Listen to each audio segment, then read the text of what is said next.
As far as how I used it, yes, but fortunately I haven't had to in about 15 years. So I got in a couple fights in middle school and one in high school, and by that point I was already a black belt, so it's bad news for that. Yeah, and this is a key example. When people see a lot of the videos we put out, this is kind of a funny topic. Always there's going to be people who agree or disagree with your concepts, right? But a lot of the comments you always get is like, oh, that would never work because you're, the guy's not going to stand there and get hit 30 times, I'm like, well, yeah, but it's just for practice, right? If I get the first 2 or 3 hits down well, or if you use just the last 2 or 3 hits, that's great. It's just a way to string along the basic movements so you get a lot of good practice very quickly, right? Because, yeah, you can't script a fight. You have to be versatile, and that's where the freestyle training kind of helps compensate for that skill set. But anyway, so you get a lot of people kind of say that, right? Let's see, where was I with this? Because you asked about how I had to fight. Okay, and so basically, bottom line is, the very short, simple things are what really truly save you. So when I got in a fight, and it's about 5th, 7th grade, and this bully started punching toward me, I just dropped back and his caught me running. Bam, bam. And I just kicked him and punched him, and it was very simple, right? But these, you practice kicking the bags and punching so much, it takes 1 or 2 hits and they're down. And so that's why you're only as good as your basics, we say. If you have a good strong kick or a good strong punch, that's really all you need. You don't need to do 30 moves on a guy. So did everybody want to be your friend in high school? Yeah. Well, oddly enough, the fight occurred because of a case of mistaken identity. It was really funny, That was back in the day where we're in line to go to recess. That kind of gives you a story, And so Tell us the story. he's like this, right? And we're getting ready to go out, right? And the boy behind me stepped around and shoved him and went right back. So when he turned around, who do you think it was? He thought it was me, right? So I went back and I did my technique. And so afterwards we became friends, but the bottom line is, I had to just react. Yeah, so that's kind of a funny story. And then in high school, I got bullied a little bit sometimes. Didn't take very long, though. It's what I call little man syndrome, right? Unfortunately, this boy was bullied a bit himself, and so being one of the shorter statured, members of the school, he sometimes looked at some of the taller kids and what do you want to do? Be tough and start pushing around, try to be their boss, And so today, that day was my day. And so when he pushed me, or last time I said, I warned him a couple of times, hey, don't push me, right? And he did it one more time, and I went, all right, I took him down. And I did exactly what I showed you guys a moment ago. I pinned him like that, and he was just squirming. I said, you want to keep going? Right? And that was it.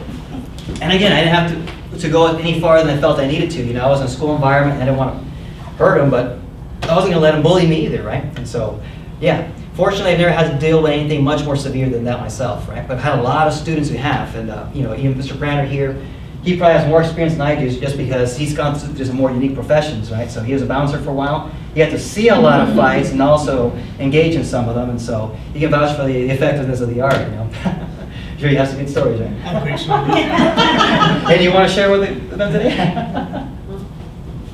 The takedowns. I use the takedowns a lot. You can't get a guy subdued. The best way to get him out of the bar is to put him down and then have the other bouncers help you get him out. So a lot of takedowns. Yeah, we have moves we call come-alongs, right? It's like you remember, it's like you got in trouble, what did mom do? She kind of grabbed your ears and, come here, Billy. And so basically, come-alongs are a way of kind of inflicting pain, but not severely. It's just enough for them to comply and go with you, right? Those guys are usually drunk. Just get them out the door and let them sleep it off is kind of the idea. So that's why we said takedowns and stuff, because you don't want to break this guy's face if you can avoid it. Just trap him and take him home, let him sleep it off, right? So that's where the grappling techniques are particularly useful, right? Yeah, there's no gentle way to strike. Yeah. All right. Yeah, simply put, a very common system of martial arts called judo. That translates to gentle way. That was my question. Right? And so they call it gentle way because they just grapple them down and they kind of use their own energy against them. When they resist, it just makes the locks worse on themselves. All right, so is that what you're going to say? Yeah. Know what the difference was. Yeah, exactly, right? All of us probably would have an opportunity at some time in our life to be behind the wheel of a car, whether it's parked or going, and have somebody that not very patient or have road rage. And I had a friend recently that she was going to her job at a hospital, and the guy thought she cut him off, and she didn't. It was her turn to go. And when she parked, he followed her and got out of the car. And this was up around Ferguson, and she was scared to death. And he just started yelling at her and everything. I mean, if you're in a car and someone comes up and threatens you, is there Run over it out of it. Yeah. Right. No, that's the classic case what I call environmental awareness, right? Your environment is what's around you, If she what's was- on you, and what's in you, right? In this case, she was in a car. That's like armor. So if she were to get out of that vehicle, that would be like the biggest mistake, right? Which is what Just she stay in the did, she vehicle. got out. Yeah, you just drive out safely or, call for help, That's environmental awareness and just playing it. That's just stacks the odds in your favor. Why do something silly and try to get out there and try to fight them? So that would be my take on that, right? So the bottom line is don't fight unless you absolutely have to, right? If you can take cover, go for it. That's great. Running is also an option if you're outnumbered, right? Don't try to be a dead hero, right? Since we're mystery writers, we kill a lot of people. Can you kill? Can you kill someone? Do you guys sleep well at night? Okay, you're Can saying. you kill someone with a karate chop or? You can. Let's talk very briefly about vital targets, okay? Should I use too much time here? Okay. All right, so in this case, we consider it to be the throat to be like the most lethal, most accessible target area, right? Now, if you hit the windpipe itself, the trachea, you crush that, and pretty much you can kill somebody because they won't be able to breathe, right? And that's why we have to perform like emergency tracheotomies, to get a pen basically. And then if you hit the arteries, which is where you feel your blood pulse, right? Those carotid arteries, not karate arteries, carotid arteries. If you strike those blood vessels, it's like a hydraulic shock to the brain. So you imagine like if you had a tube of toothpaste and you stomped it, right? So you strike that blood vessel, what's going to happen internally to the brain? Yeah, blood's going to shoot in and it's going to bruise internally and get a concussion. So when you hit people in those blood vessels there, they tend to just go to sleep and knock them out. But you don't kill it. Okay, and of course if you crush, anywhere in the spinal column there, that can be very severe for us and can cause paralysis, right? Yeah, that's why a lot of the techniques we do, we try to hit the blood vessels themselves. It's a soft target. I don't know what kind of crunch you can do to build that muscle group up, but big brawny guys, you hit them in the neck, you're gonna put them, it's gonna be lights out. It's just a sensitive target, right? Animals in nature know that, right? We always go for the jugular, right? You see a line go out there, right? What kind of exercises do you do to get in shape? Basic calisthenics, of course, things like jumping jacks and push-ups and crunches help fortify the body, but a lot of conditioning actually stems from hitting targets, heavy bags, and that sort of thing, right? When you're striking the targets, you're conditioning your knuckles and your various weapons to be tougher. And of course, it's good fitness because you're working your heart and getting your rate going, right? It's a lot more fun than running. Yeah, so just basically get moving and doing the drills over and over again. That just gets your heart rate up and that's exercise, right? Yeah, if you learn good environmental awareness methods, you're gonna avoid most trouble, right? For example, right? A lot of people just go to the wrong place at the wrong time, right? Like, did you have to go shopping at midnight and go through the dark alley? Or could you have waited till the morning and gone, somewhere else, So the bottom line is some people just don't think ahead very much. Or when they are in those situations, they're not extra careful, right? It's like if I walked out that door, right? First thing I do is I look over each shoulder very briefly. I want to see what's incoming, right? I don't want to run into somebody, right? So you think about taking your corners wide, traveling daylight where there's other people in environments that are less violent, right? So environmental awareness ultimately is what keeps you from getting in harm's way, right?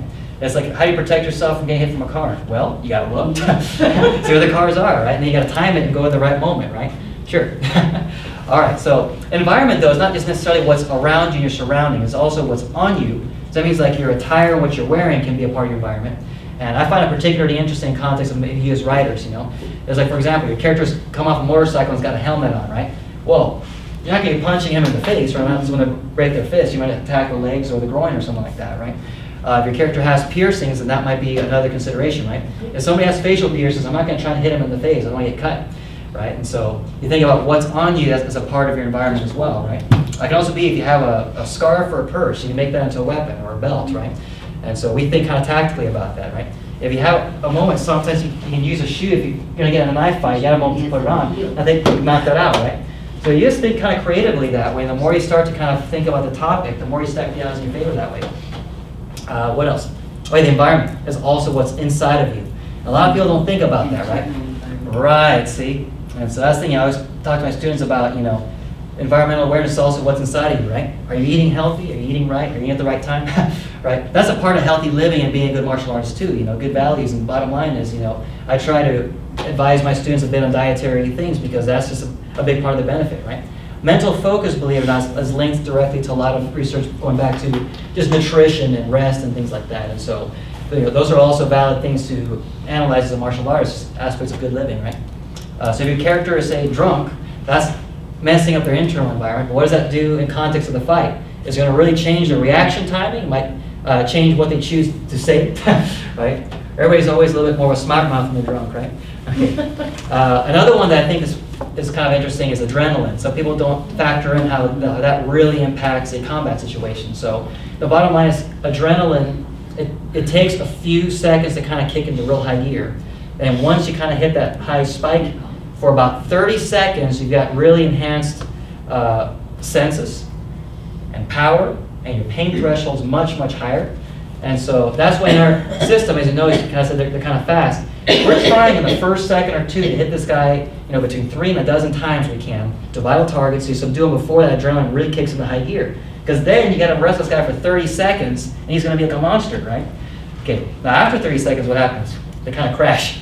And so at that point, both you or your combatant can be really tired, right? A lot of people rest around for 30 seconds, and then they felt like they ran a marathon, Yeah, but people don't think about adrenaline and how that factors in, and so that's a part of the internal environment, right?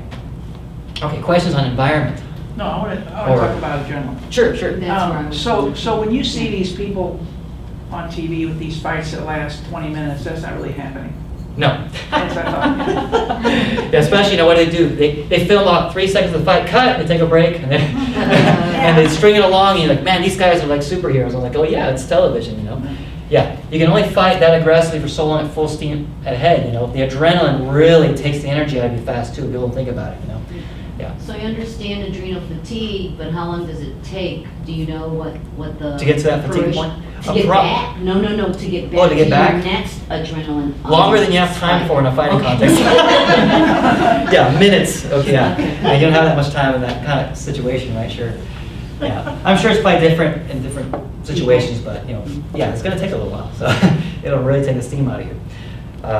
Okay, what else was I going to say? Oh, yeah, we talked about internal environment. I'll share another story that's kind of popped to mind. When I was about 11, 12 years old, I used to collect coins, a little hobby of mine. And so there was a place downtown called Knight's Coin Collectors. Mm-hmm. And so I used to go there about once a week. Do you remember? So I used to go there about once a week, and so I kind of became a regular. I developed a rapport with them. And one day I arrived, they were walking with my mom, right?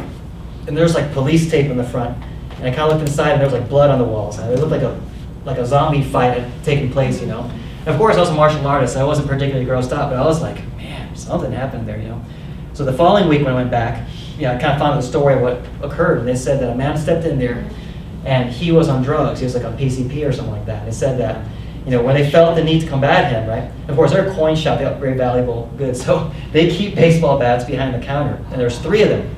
The 3 of them were wailing on this guy with baseball bats, and they hit him about 30 times in the head before they could knock him down. And they said it's because of the effects of the drug. He was just not feeling the pain. It was not really, it was surreal. And so the bottom line is the internal environment really dictates a different combative situation, right? So that's an interesting thing to think about, right?